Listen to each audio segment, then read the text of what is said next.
the stewards of silence.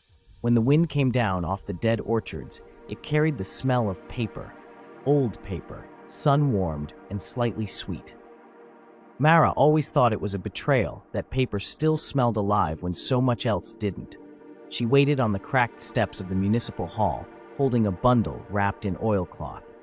The clock above her had stopped at 6:11 years ago. A wire trailed from its face like a vein that had slipped free and given up. Inside, the assembly was already shouting. Not shouting, she corrected herself. Performing. She had words to submit, and words could still be entered into the ledger if someone was willing to stand and say them clearly on the record without insult. The rules for civility had outlived the rules for nearly everything else. That had to mean something. She was not late. She was, as always, right on time for a world drifting off its own axis. A boy on a bicycle skated across the square, wheel spokes flashing. He could not be more than 10. Too young to remember the year the schools closed for consolidation, then never reopened. He popped the front wheel and grinned at her in the way children grin at the last functional adults in a village, a question hidden under a dare. "Are you still going to do it? Are you going to hold the shape?" She grinned back. "I'll try," she mouthed, and went in.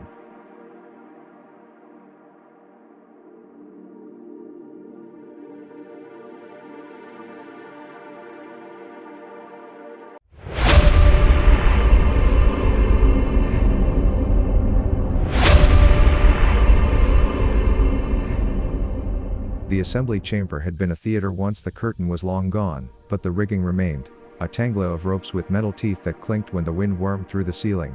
The members sat in a crescent and wore the pins that declared their factions. The pins changed names every year, but the colors stayed the same: indigo for the continuance, who believes survival grew from alignment with the facts of bodies; vermilion for the authentics, who believes survival grew from alignment with the inner declarations of the self.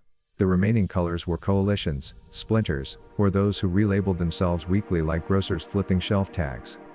At the lectern, a woman in vermilion spoke with the tired cadence of a priestess. And it is therefore necessary to expand subsidies for dermal reprogramming in adolescents, who request it, to relieve the dysphoria that arises when the self is oppressed by biological determinism. She paused for the ritual nods. She was not stupid. Mara had watched her for years, and knew she kept a garden and read 19th century novels and once sneaked out to the hunting co-op that had been driven underground. She knew a sick child had recovered because the woman accepted a bras she would never admit to labeling. People were rarely as simple as their pins. "Thank you," the chair said. "Now the continuant ledger entry please." Mara carried the oilcloth bundle up like an infant. The chamber hummed. She placed the bundle on the lectern and unwrapped it to reveal a strip of beef jerky, the color of mahogany, and a stack of birth records with her edges thumb. "Saw a deed. The assembly invites you to speak without insult," the chair intoned. "Let it be recorded."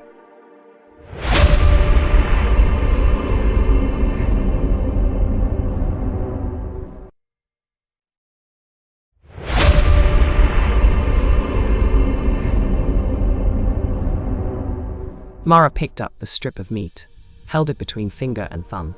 "This is food," she said. "It will not be entered into evidence. It will be eaten after I speak. My body will record it. That is my argument. I submit to the ledger that the decline we are living is not a mystery.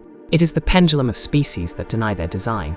We inverted our base diet, and then our base identity. In my files you'll find dozens of case logs from the clinic we lost last winter. You will find the same pattern repeated like a ghost in a mirror: infertility, autoimmune cascades, bone density like chalk.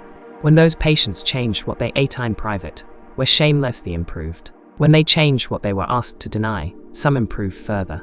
We have turned instinct into heresy. I am not here to criminalize anyone's interior life. I am here to say that the constants are not negotiable because they do not live in the legislature. They live in us. A murmur moved through the crescent. The vermilion woman watched Mara with an expression that was almost relief and almost envy. To say the forbidden truth plainly, without cruel artifice, was the thing nobody remembered how to do. "The stars are silent," Mara said. "We built the Kite Array to listen. We heard nothing because the great filter is not outside us. It is not a meteor or a god. It is the voluntary refusal to align with what we are. We have pastured our children to abstraction. We've taught them biology is a costume. We collapse quietly, with good manners. This is my submission: feed bodies honestly, tell children the truth, and hold argument like a scalpel, not a cudgel, or we will be another echo in the sky.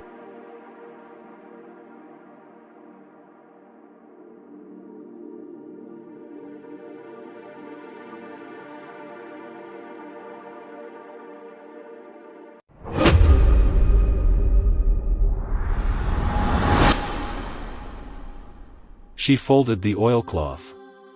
She wanted to say, I am lucky. My daughter is 10. She has a friend who will mortar stones into a stove with me tomorrow. But she did not. You learn to keep your luck quiet, or someone would call it unfair. The chair tilted his head. Your remedy? A moratorium on ideology in clinics and schools. Restoration of unrestricted animal husbandry within city limits. End the injunctions against collective family contracts. And reinstate the civics of disagreement. To be heard is to heal. A legislator near the center, pale, fidgeting with a pen, said the line everyone said, it's more complicated than that. Mara nodded. Then let me be simple. We can argue philosophy later. Tonight, eat the meat. Someone laughed in spite of themselves. The chair's gavel fell lightly. Entry accepted. Mara wrapped the jerky again and left the hall before the performance resumed.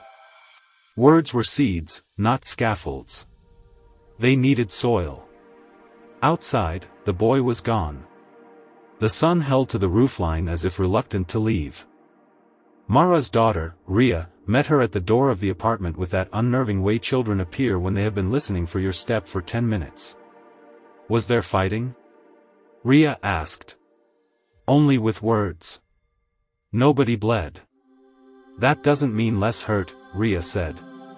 She had inherited her mother's habit of turning a knife then wiping it clean.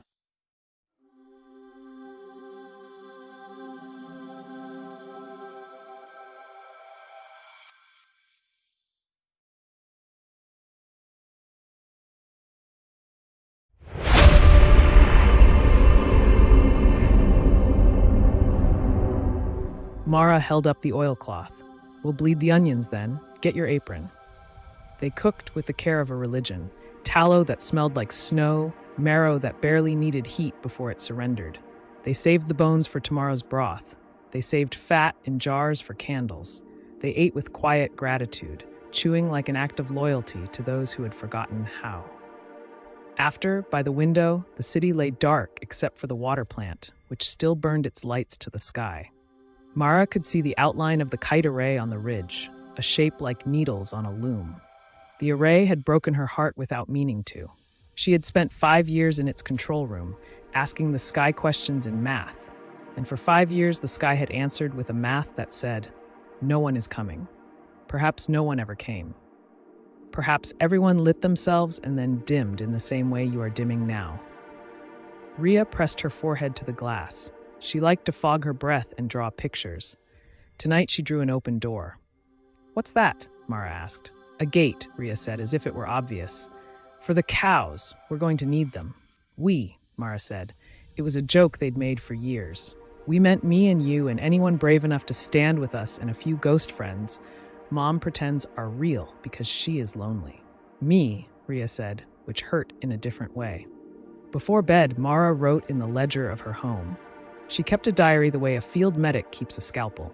Not because the cutting was noble, but because infections spread through myth.